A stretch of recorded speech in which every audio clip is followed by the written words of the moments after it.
Di tahun 2019, Seoul, Korea Selatan, guncangan hebat menerpa ibu kota negara ini. Bahkan mungkin goncangan ini telah merambah ke daerah lainnya. Diketahui bahwa goncangan maha dahsyat ini akibat dari letusan Gunung Baekdu yang telah tidur selama ratusan tahun. Pemerintah pun kelimpungan dalam mengevakuasi para warganya. Dan itu semua karena mereka tidak mempercayai perkataan satu orang ilmuwan jenius beberapa tahun belakangan.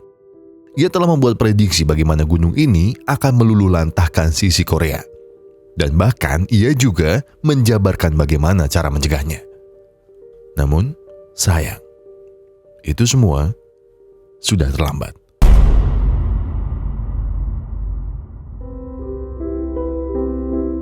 Dan siapakah ilmuwan jenius ini? Jadi, begini ceritanya.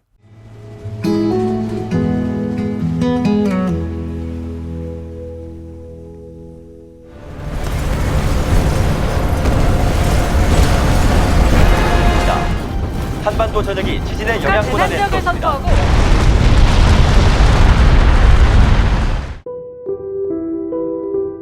Pria ini bernama Robert, atau nama Koreanya Ma Dong-sok. Ia adalah seorang ilmuwan yang telah memprediksi bencana dahsyat ini. Hari itu pemerintah Korea datang untuk meminta bantuan kepadanya.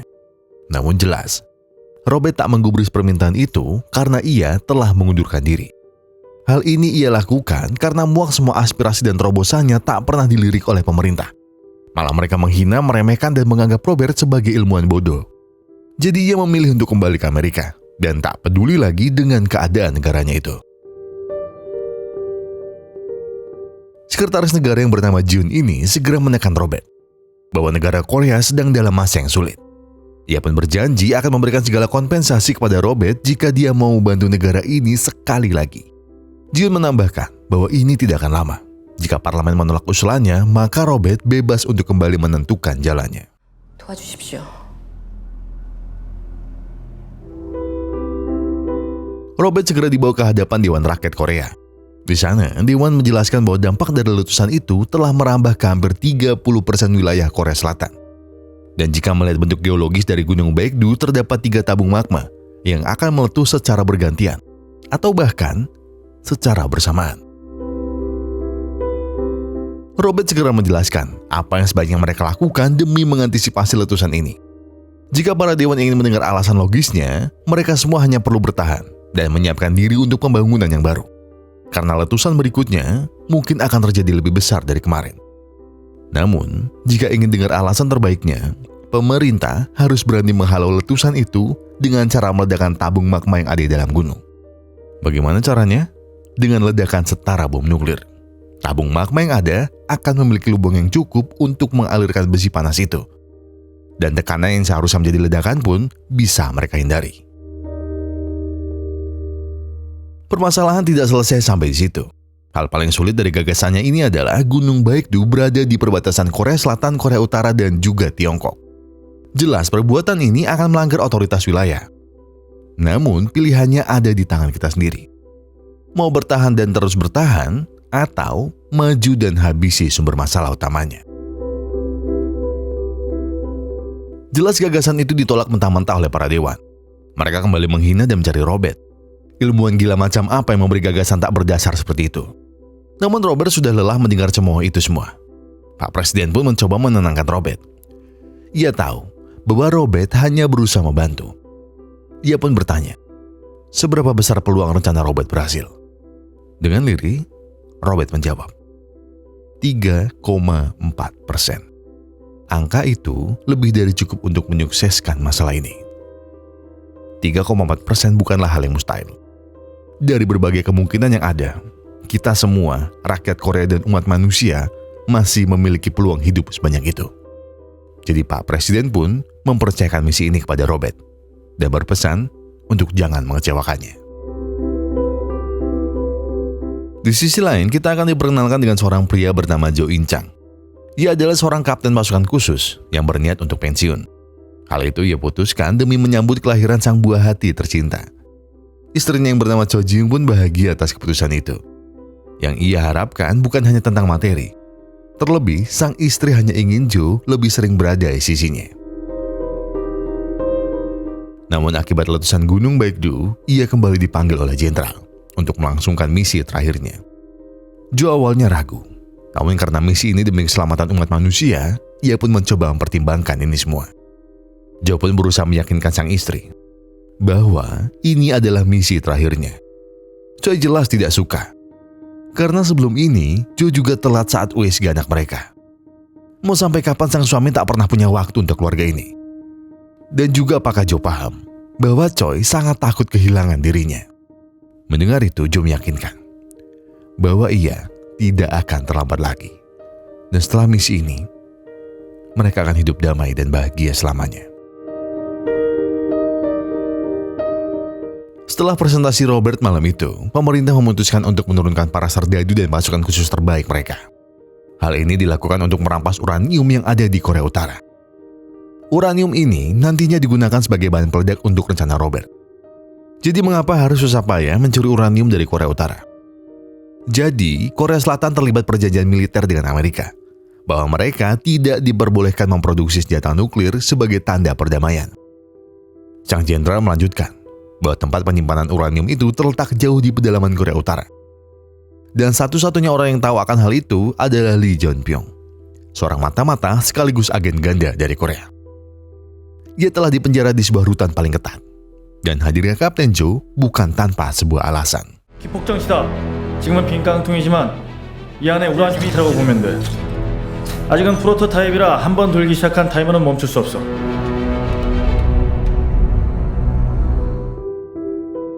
Para pasukan ini segera berangkat. Dengan dikepalai oleh Kapten Jo, mereka segera terbang ke perbatasan Korea. Namun masalah besar terjadi. Salah satu armada pesawat mengalami kerusakan. Terlihat kepulan asap dan api yang bakar turbin pesawat itu. Diketahui kebakaran yang terjadi akibat abu vulkanik yang masuk ke celah turbin. Jenderal pun segera memerintahkan Jo dan anak buahnya untuk segera terjun dan menyelamatkan diri.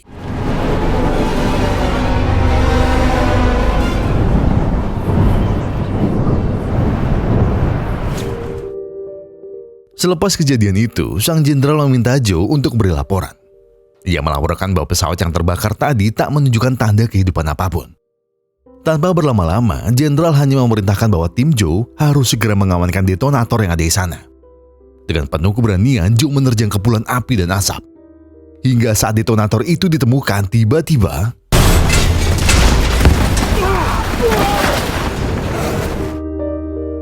beruntungnya, detonator dan Kapten Jo telah selamat.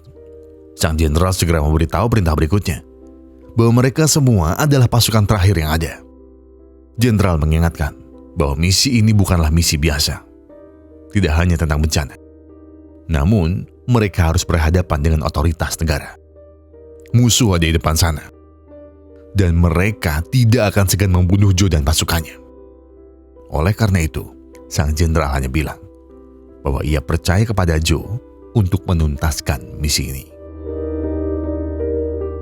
Di perjalanan, Jo kembali menelisik rute yang harus mereka ambil. Selain itu, Jo bertanya kepada timnya, apakah mereka takut dengan misi ini? Dan tidak disangka, ternyata tim yang Jo bawa hanyalah pasukan buangan. Mereka bukan benar-benar militer yang turun langsung di garda terdepan. Contohnya Taesik. Tugas terbesarnya selama ini cuma nertipin demo. Sersan Min nyupir truk dinas. Yanto jadi tukang masak setelah pelatihan. Dan sisanya, ya kayaknya nggak perlu saya jelasin. Oke, kembali serius. Jo mengatakan kepada mereka semua untuk selalu berhati-hati. Goblok! Mereka pun sampai di rutan yang terlihat kacau itu. Di sana Letnan Han segera memberitahu bahwa ada keanehan dari hal ini. Di tengah kemalut dan kekacauan yang terjadi, Jeon-pyong sama sekali tak pindah dari posisinya. Hal itu jelas membuat Jo khawatir dengan situasi ini. Jenderal pun hanya bisa memberitahu bahwa Jo dan timnya harus berhati-hati karena selain mata-mata, Jeon-pyong adalah pembunuh yang keji. Jo dan pasukannya segera masuk ke dalam. Dengan penuh kehati-hatian, mereka segera menuju sel di mana Jeon-pyong ditahan. Terlihat di sana, Jeon-pyong hanya berdiam dan menatap tajam seluruh pasukan yang Jo bawa. Ia berkata bahwa pemerintah Korea sangat mengecewakannya. Bagaimana bisa mereka mengirim regu pramuka seperti ini? Dengan tetap tenang, Jo segera bilang bahwa ia membutuhkan Jeon-pyong untuk misi ini. Selain itu, jika Jeon-pyong berhasil membantu mereka, pemerintah Korea Selatan akan menangguhkan masa tahanan. dan memberikan Junpyong kehidupan yang lebih layak setelahnya. Namun sebelum itu, Junpyong meminta untuk diberi waktu mandi. Karena sudah lebih dari 13 tahun dirinya tidak menggosok badan ini. Namun sepertinya hal itu adalah kesalahan yang harus Jo tanggung akibatnya.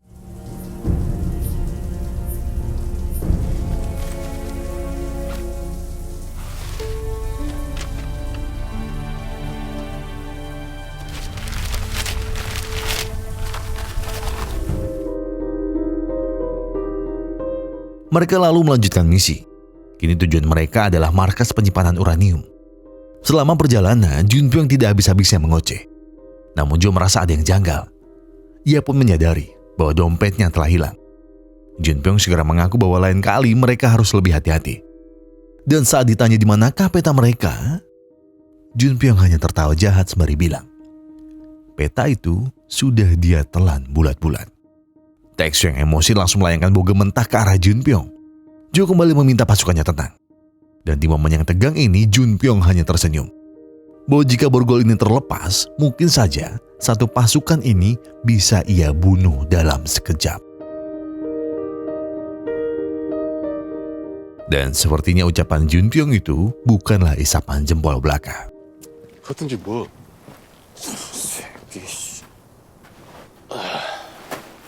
Jo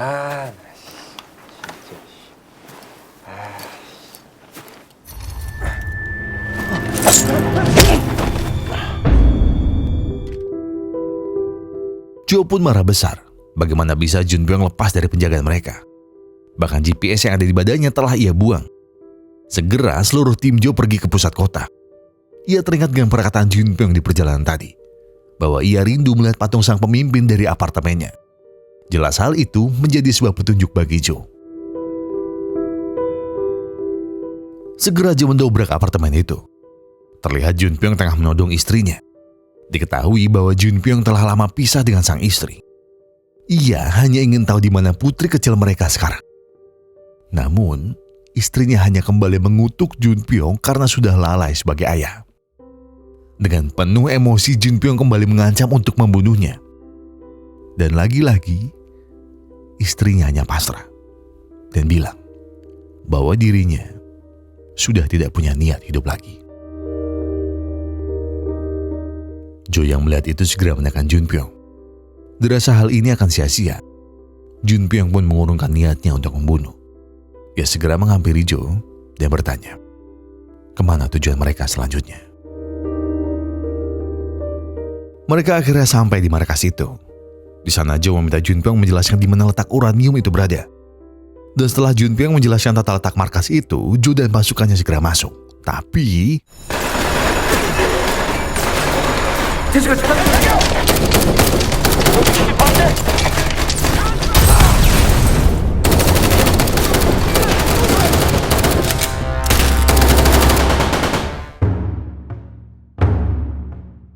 Jo dan Junpyong kini terdesak. Junpyong segera minta senapan kepada Jo. Jelas saja Jo menolak. Namun Junpyong menekankan bahwa ia tidak akan berbuat hal yang aneh-aneh. Cukup berikan pisau itu dan lihat apa yang akan kulakukan. 너네 인민무력부 소장 이준평이요. 너네 방금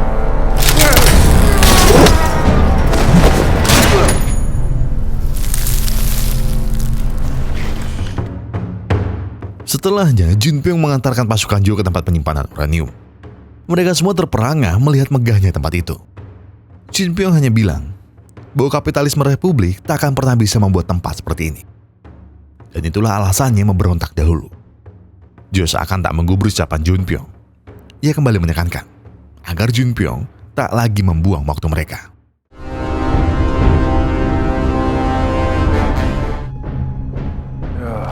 이걸 실물로 보네. Junpyong segera diikat ke sebuah tiang agar tidak melakukan hal yang gila lagi. Sedangkan Jo dan timnya segera mengekstrak uranium yang ada di rudal tersebut. Satu demi satu rudal berhasil mereka ekstraksi. Namun tiba-tiba gempa bumi susulan pun terjadi. Mereka semua diliputi rasa takut dan panik. Junpyong yang terikat kuat segera meminta Jo untuk mempercepat pekerjaannya.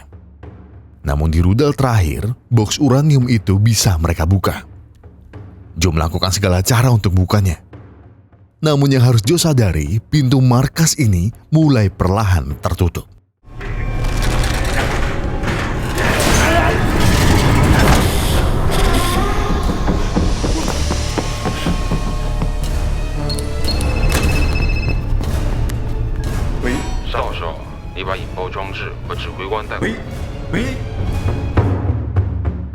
Di luar markas, Junpyong terlihat sedang menghubungi seseorang. Ia memerintahkan Junpyong untuk membawa uranium beserta kapten dari tim. Hal itu diharuskan jika Junpyong masih ingin tawaran uang dari mereka.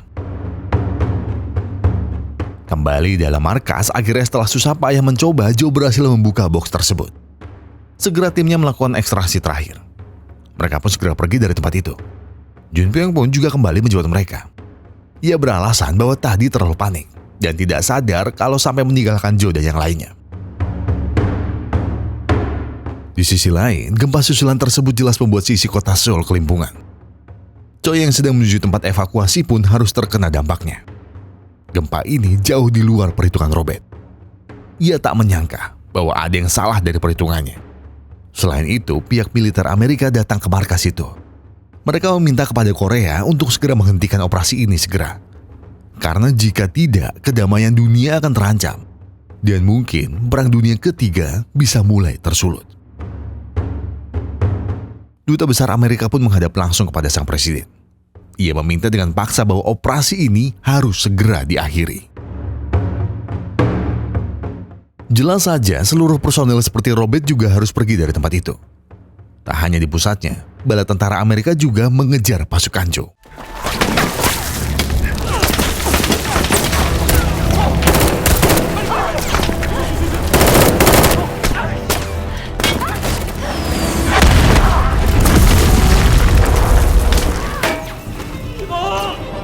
타격이 정확해.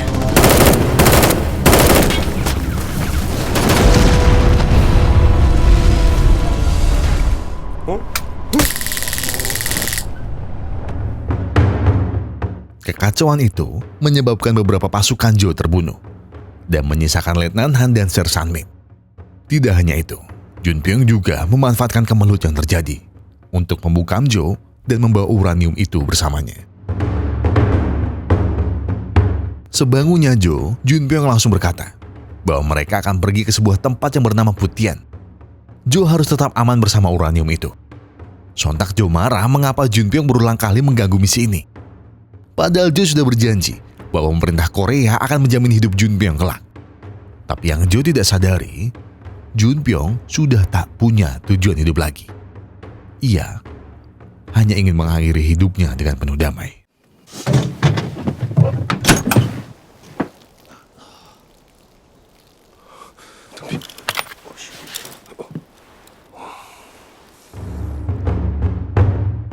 Melihat kesempatan itu, Joe segera membuka borgolnya.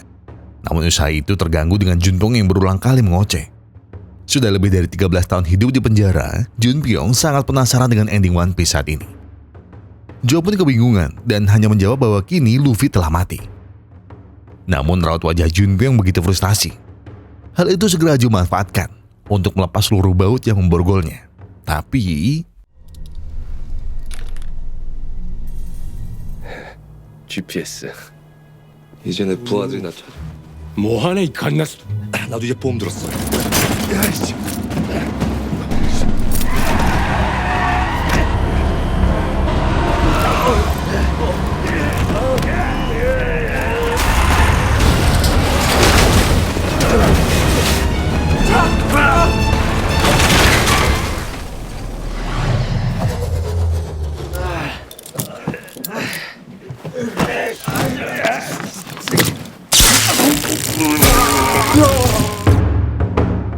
Di saat Joe berjuang untuk keberhasilan misi, sang istri pun sama berjuangnya demi menyelamatkan diri dan juga anak mereka. Di dalam bus itu, Choi berpapasan dengan Robert. Mengetahui bahwa ibu hamil ini adalah istri Joe dengan penuh keraguan dan iba, Robert hanya terdiam dan tidak mau diketahui bahwa dirinya ilmuwan yang menggagas misi ini. 분이세요? No, I'm not. I'm Robert. 제가 좀 도와드릴까요? 뭘 도와줘 뭘? Look at. Setelah sadar, Junpyong segera memborgol Joe kembali. Dikarenakan mobil ini telah rusak, mereka berdua pun melanjutkan perjalanan dengan jalan kaki. Selama di jalan, Joe tak henti-hentinya menggerutu. Seharusnya Joe sudah pensiun dan tinggal menikmati waktu bersama keluarga. Bahkan ia juga tak sempat datang saat jenis kelamin anaknya diumumkan. Mendengar itu, Junpyong hanya terkekeh dan bilang bahwa ia tahu apa jenis kelaminnya. Namun Joe harus jujur dulu bagaimana akhir dari One Piece. Joe hanya diam tak menjawabnya. Hingga saat mereka sampai di sebuah minimarket, segera Joe dan Junpyong segera mencari minuman. Tiba-tiba serdadu Amerika berhasil mengepung mereka. Adu tembak pun tak bisa lagi terhindarkan. Namun,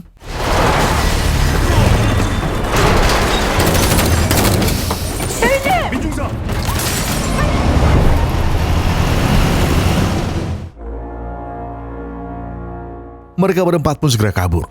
Namun pasukan Amerika tak serta-merta melepaskannya. Ketegangan itu sampai membuat kotak uraniumnya hampir terjatuh. Joe dan Junpyong dengan cekatan segera menangkap dan menggenggamnya dengan erat. Ledakan Gunung Baekdu kembali terjadi. Jembatan yang mereka lewati pun mulai rubuh. Dan hal itu jelas menyebabkan kepanikan di diri Joe dan Junpyong.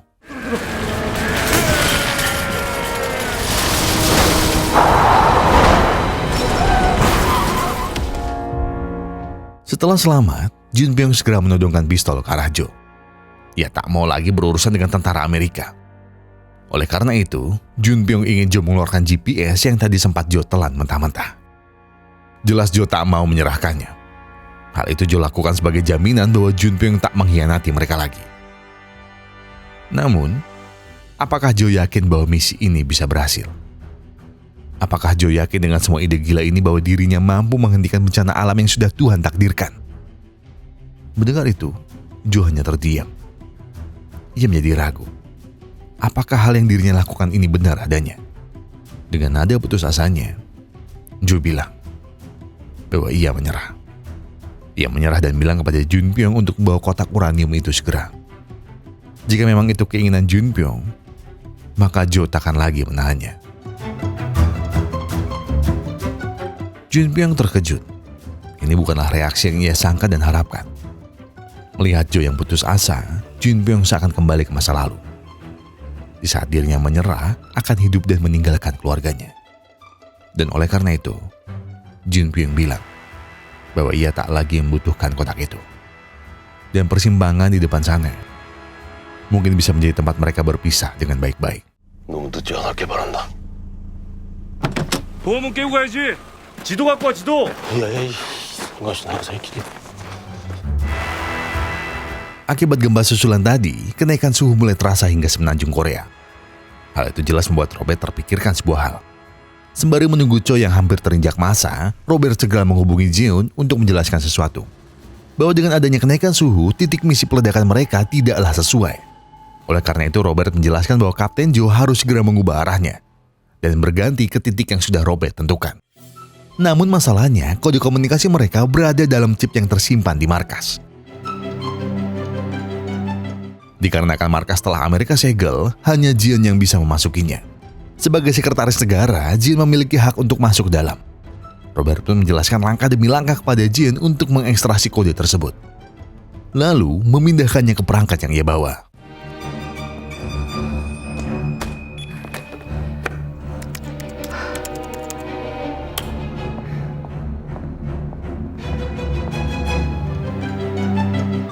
Tentara Amerika pun melihat kejanggalan dari Jeon. Namun beruntung, sang presiden mengutus anak buah mereka untuk menyelamatkannya. Dia juga menambahkan bahwa ini telah melanggar jauh memenangnya sebagai presiden. Dan oleh karena itu, ia telah membuat surat pengunduran diri dan mempercayakan sisanya kepada Jeon. Jeon pun akhirnya sampai ke lokasi Robert. Tempat itu adalah laboratorium kerjanya dulu. Di sana segera Robert menghubungi Kapten Jo. Ia langsung bilang kepada Jo untuk mengubah titik ledak mereka. Jo pun tak banyak bertanya dan langsung putar balik ke titik terbarunya. Namun Jeon menambahkan, saat di markas tadi, ia sempat mendengar bahwa para pasukan Amerika sedang menuju Putian. Ia tidak paham mengapa mereka menuju tempat itu. 미군들이 왜 보천으로 향하고 있죠? 좋아. 근데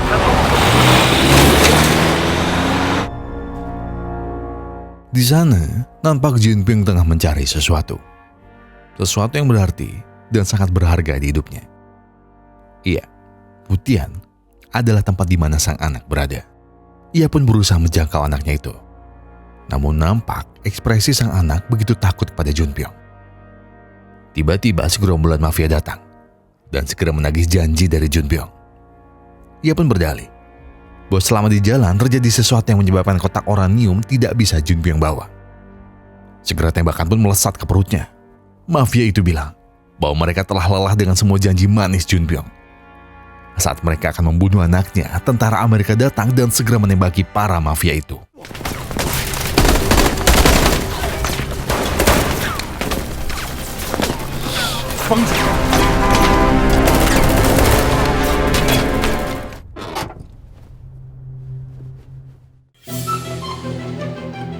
Diketahui bahwa pihak Amerika telah melacak komunikasi dari Junpyong melalui satelit mereka. Tiba-tiba Joe datang dan berkata bahwa bom uranium ini telah ia aktifkan. Semua orang yang ada di sana pun mulai panik. Joe menambahkan bahwa ketika bom ini diaktifkan, maka tidak akan bisa lagi dimatikan. Dengan tegas Joe bilang ke mereka semua, jika mereka semua masih mau hidup, segeralah pergi dari tempat ini. Pihak Amerika pun tak lagi bisa berbuat banyak dan segera menarik pasukan mereka. Begitu pula para mafia. Kini hanya tersisa Joe, Junpyong, Sersan Min dan juga Letnan Han. Namun yang akan pergi ke titik peledakan hanyalah Joe seorang. Ia tak ingin orang lain kerepotan dan harus menerima resiko yang besar ini. Ia segera meminta anak buahnya kembali ke markas, membawa Junpyong dan anak buahnya. Namun Junpyong menolak. Ia akan ikut bersama Joe hingga akhir. Dengan luka yang ada di perutnya, Junpyong hanya meminta satu hal. Ia hanya ingin sang anak mendapatkan apa yang Joe tawarkan kepadanya. Hidup yang damai dan layak seperti orang lainnya. Ia tak ingin sang anak menderita di negara ini. Ia ingin sang anak hidup bahagia di tanah airnya. Oleh karena itu, bawa putriku bersama kalian. Hanya itu permintaanku. 시간 없어.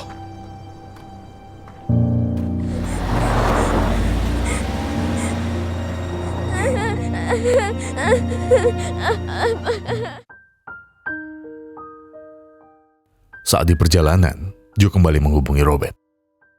Namun kali ini, ia ingin berbicara kepada sang istri. Di sana, ia meminta maaf jika terlambat lagi. Ia meminta, jika mungkin, ia akan kembali dalam waktu yang sangat lama. Joe berulang kali meminta maaf kepada sang istri. Itu semua karena Joe tak ingin sang istri marah. Ia tak ingin sang istri membencinya. Ia tak ingin sang istri bilang ke anak mereka bahwa ia memiliki ayah yang buruk.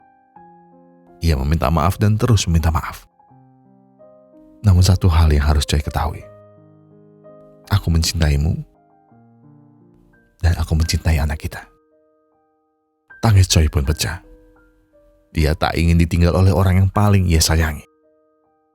Meskipun misi kali ini berbahaya, Joe harus berjanji bahwa ia harus tetap kembali. Kau harus berjanji bahwa dirimu akan tetap kembali. Aku dan anak kita akan terus menunggumu. Seberapa lama pun kau kembali, kami akan terus berada di sini. Joe, ku mohon, tetap kembali. Tetap kembali. Seraya menutup telepon, Joe diam mendengar seluruh ucapan istrinya. Kini mereka berdua telah tiba di lereng Gunung Baekdu, tempat di mana misi ini akan segera usai.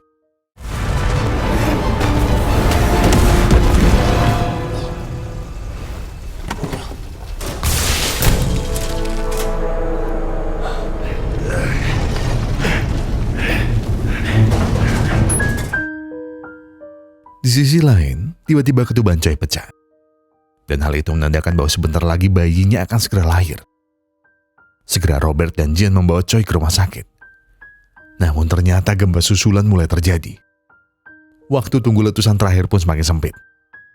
Joe dan Junpyong pun mulai dihadapkan dengan situasi rumit. Jalan mereka buntu. Seluruh generator tambang telah mati akibat gempa yang terjadi. Namun Joe tak menyerah. Ia pun mencari segala cara untuk bawa bom uranium ini sampai ke titiknya. Dan dengan peledak tambang yang ada, Joe pun terpikirkan suatu hal. Ia berencana meledakkan kabel lift itu Hal itu disangkal oleh Junpyong bahwa mereka takkan mungkin bisa selamat. Namun jika uranium meledak di sini, usaha keras mereka akan sia-sia. Jadi lebih baik mati di bawah sana daripada tidak berusaha sama sekali. 잠깐만. 다 죽는데.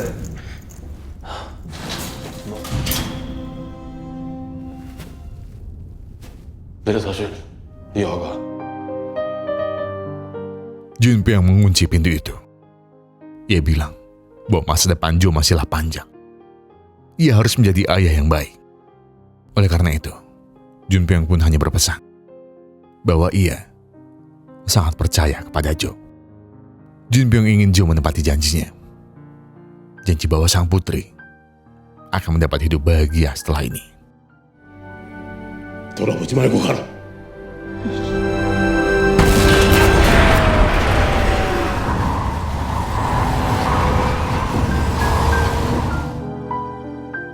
Dengan tertatih-tatih, Junpyong mendorong kotak itu.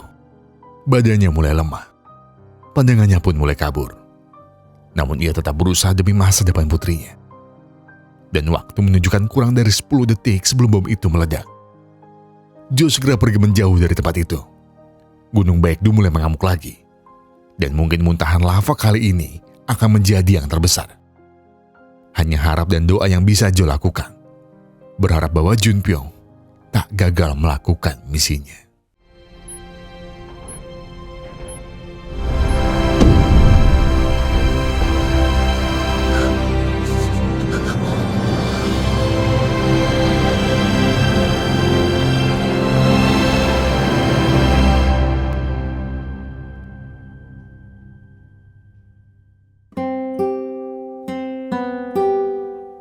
Satu tahun pun berlalu. Korea telah melakukan banyak sekali perbaikan dan juga pembangunan semenjak tragedi itu.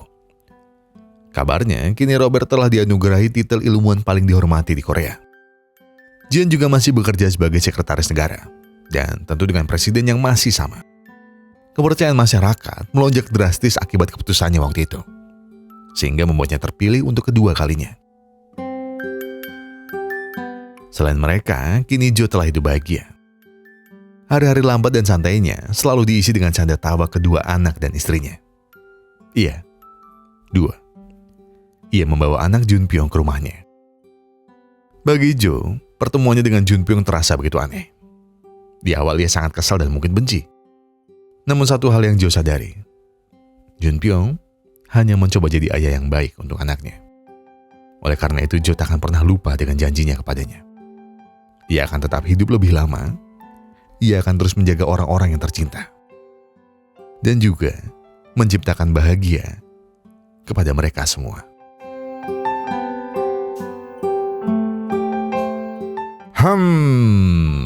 Film ini, apa ya film ini ya?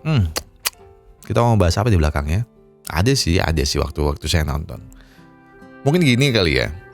Mau seberapa jauh terpisah, mau seberapa lama terasing, cinta seorang ayah takkan pernah berakhir. Ya mungkin gak semuanya ya.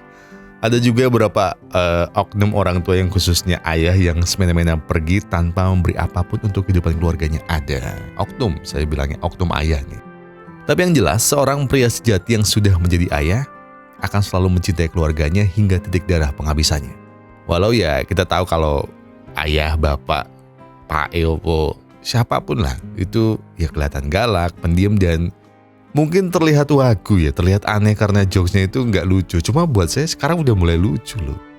Tapi percaya sama saya. Waktu kalian sakit ataupun waktu anaknya sakit, ia akan menjadi orang pertama yang mencari solusi. Pasti. Ia akan menjadi orang pertama yang akan sedih.